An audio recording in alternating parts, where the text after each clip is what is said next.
అందరికీ నమస్కారం. నేను మీ సురేష్. రాయల్ మీడియాకు స్వాగతం. చిన్న విశ్లేషణ చేయాలని ఈరోజు ఈ వీడియో చేయడం జరుగుతుంది. ముఖ్యంగా తెలంగాణ ప్రజలు, తెలుగు ప్రజలు తెలుసుకోవాల్సిన కొన్ని విషయాలు.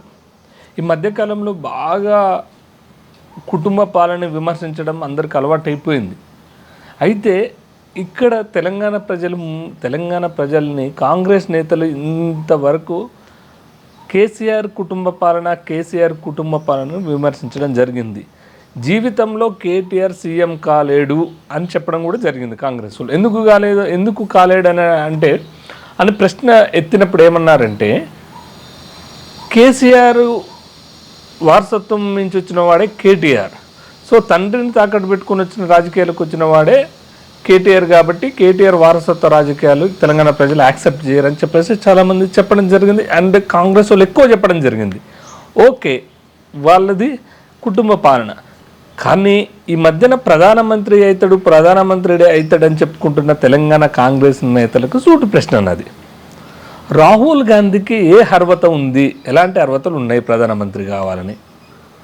కొంగు చాటు నేత రాహుల్ గాంధీ అవునా కాదా? స్ట్రైట్గా క్వశ్చన్ చెప్పాలి.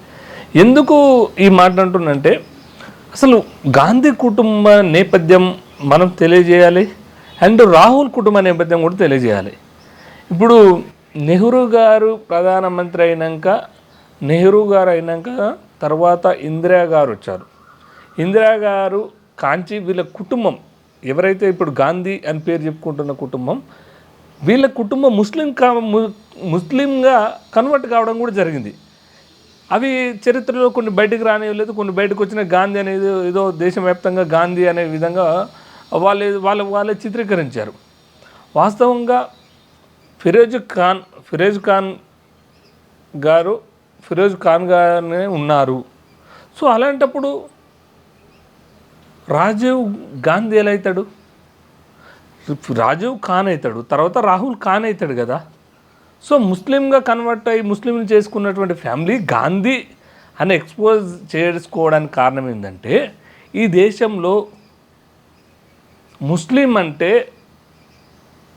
హిందువులు ముస్లింల మధ్యన ఒక భిన్నాభిప్రాయాలు ఉన్నాయి. కాబట్టి ముస్లిం అంటే రాజకీయంగా ఎదగలేరేమో, ముస్లిం అంటే హిందువుల మద్దతు ఉండదేమో అని చెప్పేసి గాంధీ అనే ఒక పేరును పెట్టుకొని వీళ్ళు రాజకీయం చేస్తున్నారు. అంటే సొంత రాజకీయ కోసం సొంత కుటుంబాన్ని కూడా, సొంత ఇంటి పేరుని కూడా మార్చుకున్న నేపథ్యం వాళ్ళది. ఇంకొక విషయం ఏంటంటే, ఇందిరాగాంధీ తర్వాత ఇందిరా గారి తర్వాత రాజీవ్ గారి తర్వాత సోనియా గారు. అంటే ఇట్లా ఈ స్టైల్లో ఇక్కడి నుంచి ఇక్కడ దాకా రాహుల్ ఖాన్ గారికి ఇప్పటి వరకు కూడా కుటుంబం ఉన్నటువంటి తాత కావచ్చు, వాళ్ళ ముత్తాత కావచ్చు, లేకపోతే నాయనమ్మ కావచ్చు, అంటే ఇట్లా ఈ రకంగా రాజకీయ నేతలే కాబట్టి వాళ్ళ వారసత్వ రాజకీయ నేతలేనే ఎన్నుకోవడం జరుగుతుంది.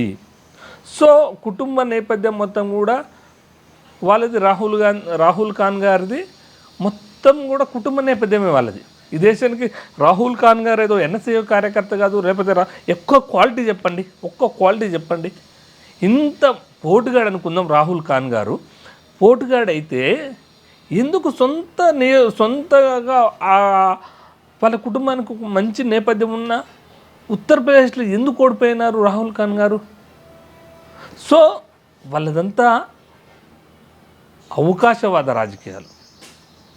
ఎంత అవకాశం అంటే, ఈ దేశాన్ని ఏలడం కోసం వాళ్ళ ఇంటి పేరు మార్చేసుకున్నారు. ఈ దేశాన్ని ఏలడం కోసం వాళ్ళు ఏదో త్యాగం చేసినని చెప్పుకున్నారు. సరే, వాళ్ళ మరణాల గురించి నేను మాట్లాడను. ఈ దేశాన్ని ఏలడం కోసం మళ్ళీ కొత్తగా వారసత్వ రాజకీయాలని చెప్పకుండా ఈయన ఏదో ప్రధానమంత్రి పదవి వచ్చినా కూడా కాళ్ళతో నెట్టిండని చెప్పుకున్నారు. ఎక్కడ ప్రధానమంత్రి కాలేదు. ఏ క్వాలిటీస్ ఉన్నాయి రాహుల్ ఖాన్ గారికి? ఒక గ్రామంలో ఉన్న కార్యకర్త, వార్డు మెంబర్ కూడా నిలబడితే గెలవలేని సిచ్యువేషన్ ఆయనది. మీరు ఇంకో విషయం ఏంది, పోనీ రాహుల్ ఖాన్ గారు చాలా ఉద్యమకారుడు లేక ఫైటర్ అనుకుందాం. భారత్ జోడో యాత్ర ఎక్కడి నుంచి ఎక్కడ స్టార్ట్ చేసిండు? భారత్ జోడో యాత్ర ఆయన మిత్రపక్షమైనటువంటి, ఎక్కడైతే కాంగ్రెస్తో మిత్రపక్షంగా ఉన్నటువంటి రాష్ట్రాలలో నుంచే భారత్ జోడో యాత్ర చేసిండు. బలంగా ఉన్న బీజేపీ యూపీకి పోలేదు, లేకపోతే గుజరాత్కు పోలేదు.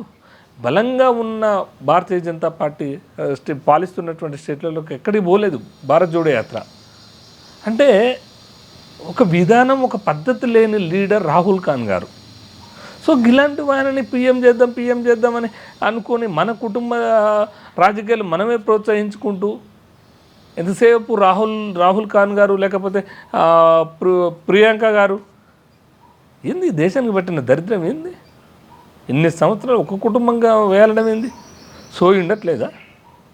ఒక్క 10 ఏళ్ళు కేసీఆర్ పాలించిండంటే నేను 10 ఏళ్ళు కేసీఆర్ పరిపాలించిండు కుటుంబాన్ని మొత్తుకున్నారు కదా, తలకాయ గుద్దుకున్నారు కదా. మరి 70 ఏళ్ళు మాకేంది దరిద్రం చెప్పండి, ఆలోచించండి. పోనీ రాహుల్ ఖాన్ గారు ప్రధానమంత్రి కావాలంటే కనీసం వాళ్ళు పోటీ చేసిన సీట్లు 230 పైగా సీట్లే లేవు కదనే.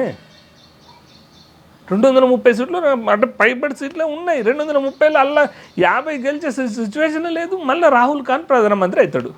అసలు ఈసారి కాంగ్రెస్ ప్రధానమంత్రి అభ్యర్థి ఎవరో కూడా చెప్పకుండా పోయిందంటే వీళ్ళ సిచ్యువేషన్ ఏముందో తెలుసు. 2014 రాహుల్ ఖాన్ గారే ముందున్నారు, 2018 రాహుల్ ఖానే, ఇప్పుడు కూడా రాహుల్ ఖానే. అంటే ఈయన నాయకత్వాన్ని ప్రజలు యాక్సెప్ట్ చేయట్లేరు. ఇంకా స్పష్టంగా వచ్చింది కదా. రాహుల్ ఖాన్ని ప్రధానమంత్రి చేయడం కోసం వీడు లంగ మాటలు. ఒక రాష్ట్ర ముఖ్యమంత్రి ఎంత దిగజారిందంటే బ్రోకర్ మాటలు. వీడంత చెత్తగడుగు ఓటుకు నోటులో దొరికిపోయిన దొంగని మనం ముఖ్యమంత్రి చేసుకున్నాం. మన దరిద్రం అది. రిజర్వేషన్లు మార్చేస్తున్నాం. ఒక రాష్ట్ర ముఖ్యమంత్రిగా ఉన్న వ్యక్తి రిజర్వేషన్లు మారుస్తారు అని చెప్పుకోవచ్చా? రాజ్యాంగాన్ని మారుస్తారా? మరి పీకిన వరబై ఇందిరాగాంధీ గారు రాజ్యాంగాన్ని 14 సార్లు సవరణ చేశారు రాబై. అప్పుడు ఏం పీకినావు నువ్వు రేవంత్ గారు? ఇక్కడి నుంచి డబ్బు సంచులు తీసుకుపోయి రాహుల్ ఖాన్కి ఇవ్వడం. నీ ముఖం సీఎం, నువ్వు సీఎం అంటే ఈ తెలంగాణలో కాంగ్రెస్కు కనీసం 20 సీట్లు దాటపు. సో ఈ వ్యవస్థ అంటే కుటుంబ నేపథ్యం మొత్తం కూడా మొదటి నుంచి కాంగ్రెస్కే ఉన్నది.